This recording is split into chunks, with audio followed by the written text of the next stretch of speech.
माँ दुर्गा की नवशक्ति का दूसरा स्वरूप ब्रह्मचारिणी का है। यहाँ ब्रह्म का अर्थ तपस्या से है।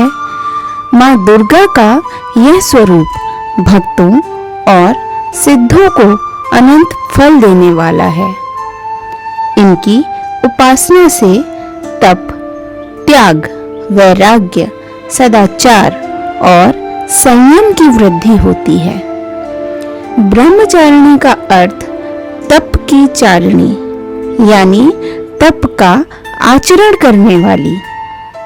देवी का यह स्वरूप पूर्ण ज्योतिर्मय और अत्यंत भव्य है। इस देवी के दाएं हाथ में जप की माला है और बाएं हाथ में यह कमंडल धारण किए हैं।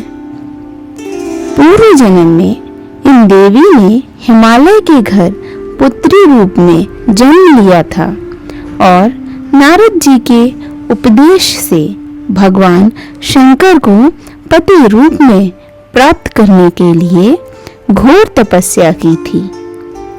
इस कठिन तपस्या के कारण इन्हें तपश्चारिणी अर्थात ब्रह्मचारिणी नाम से अभिहित किया गया।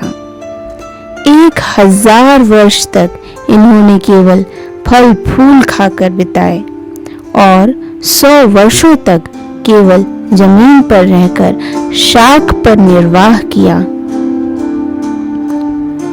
कुछ दिनों तक कठिन उपवास रखे और खुले आकाश के नीचे वर्षा और धूप के घोर कष्ट सहे।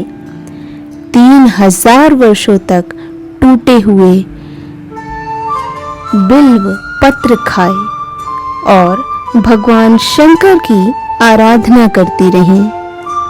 इनके बाद तो उन्होंने सूखे बिल्व पत्र खाना भी छोड़ दिया। कई हजार वर्षों तक निर्जल और निराहार रहकर तपस्या करती रहीं। पत्तों को खाना छोड़ देने के कारण ही इनका नाम अपर्णा नाम पड़ गया। कठिन तपस्या के कारण देवी का शरीर एकदम क्षीण हो गया।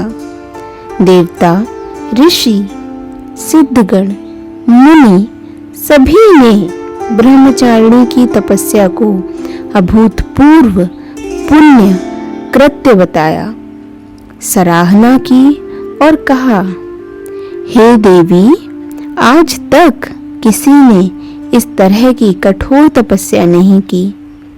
यह तुम्ही से ही संभव थी। तुम्हारी मनोकामना परिपूर्ण होगी और भगवान चंद्रमौली शिव जी तुम्हें पति रूप में प्राप्त होंगे। अब तपस्या छोड़कर घर लौट जाओ। जल्द ही तुम्हारे पिता तुम्हें बुलाने आ रहे हैं। माँ ब्रह्मचारिणी देवी की कृपा से सर्व सिद्धि प्राप्त होती है। दुर्गा पूजा के दूसरे दिन देवी के इसी स्वरूप की उपासना की जाती है।